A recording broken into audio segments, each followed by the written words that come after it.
हमारे साथ associate editor Rupesh Gupta जुड़ गए हैं। Rupesh, over to you. देखिए, पूर्व मंत्री राजेश मूणत इस वक्त लड्डू का पूरा जो ट्रे है वो लेकर के पहुंचे हुए भारतीय जनता पार्टी के कार्यालय और सबको लड्डू खिला रहे हैं। जैसे जैसे टीवी स्क्रीन पर नजर आ रहा है कि भारतीय जनता पार्टी पूरे प्रदेश में जीत रही है, उन्होंने लड्डू खिलाना शुरू कर दिया है सभी को। और पहले से इंतजाम कर रखा था आपने?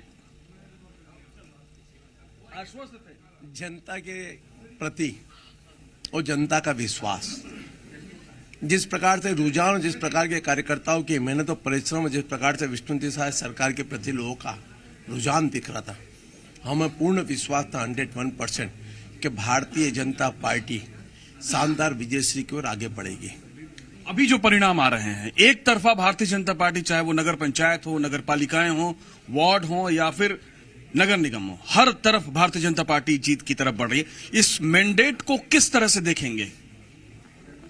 ये विश्वास है।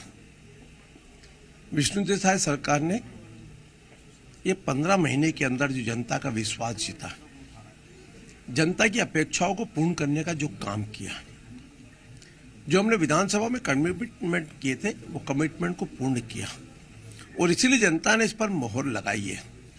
कांग्रेस पार्टी का भरोसा टूटा है, विश्वास खत्म हुआ और आज कांग्रेस के नेता लोग कितनी बड़ी बड़ी बात करें, खाली पेपर तक सीमित हैं।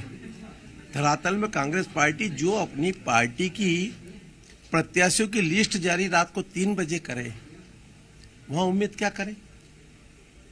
जो रायपुर का महापौर था, उसका प्रत्याशी का फोटो लगाना कांग्रेस पार्टी उचित न समझे महापौर चुनाव में, तो ये तो गर्त में चले गए खुद ही। इस शहर को बंदर बाट के माफिक लूटा है साहब। इस शहर को, राजधानी के अंदर कोई प्रोजेक्ट बताया कांग्रेस के मित्र कि हमने ये बनाया, हमने ये संवारा, हमने ये काम किया? अरे भ्रष्टाचार की जननी थी यहाँ पर। लंबे समय के बाद रायपुर नगर निगम में भारतीय जनता पार्टी जीती है। और दूसरी चीज की अब क्या प्रायोरिटीज होंगी शहर को लेकर के, क्योंकि शहर की पॉलिटिक्स आप शुरू से करते रहे। जनता ने जो विश्वास व्यक्त किया है वो एक जिम्मेदारी है। हमारी MIC, हमारी पूरी टीम, हमारे मेयर महोदय, उनके साथ चारों विधायक, सांसद और सरकार के प्रतिनिधि बैठ करके चर्चा करेंगे। इस शहर की एक विजन प्लान के साथ योजनाबद्ध तरीके से इस शहर का विकास का कार्य हो। हम खाली एक दिन के लिए काम नहीं है, ये रायपुर राजधानी छत्तीसगढ़ की है। इसको बनाया, इसको संवारने की जिम्मेदारी हमारी है। इसलिए हम सब मिल करके एक प्लान और उसको इम्प्लीमेंट करना और इच्छा शक्ति के साथ आगे बढ़ना, और विजन होना चाहिए, सोच होना चाहिए, कल्पना होना चाहिए, उसको मूर्त रूप देने की इच्छा शक्ति होना चाहिए। जब तक ये नहीं है तो आप कुछ नहीं कर सकते। और इसीलिए जब मैंने कहा ना, पूर्व सरकार को पैसा भरपूर मिला है। केंद्र ने 800 करोड़ रुपए रायपुर शहर में स्मार्ट सिटी के नाम पर दिया। अब एक प्रोजेक्ट नहीं कर पाए कुछ भी कंप्लीट।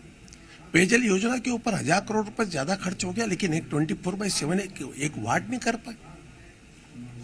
इतना पैसा आने के बाद में आप क्या किए? जब कुछ कर ही नहीं पाए तो कहीं ना कहीं जाकर के चिंता का विषय है। और इसीलिए काम करने के लिए इच्छा शक्ति, तो मैं इस बात को गंभीरता के साथ में कह सकता हूं कि हमारी जो टीम जीत करके आई है, हमारी महापौर जीत करके आई है, वो नेता प्रतिपक्ष के रूप में रही है, वो निगम को समझ चुकी है, निगम के काम की पद्धति को समझती है।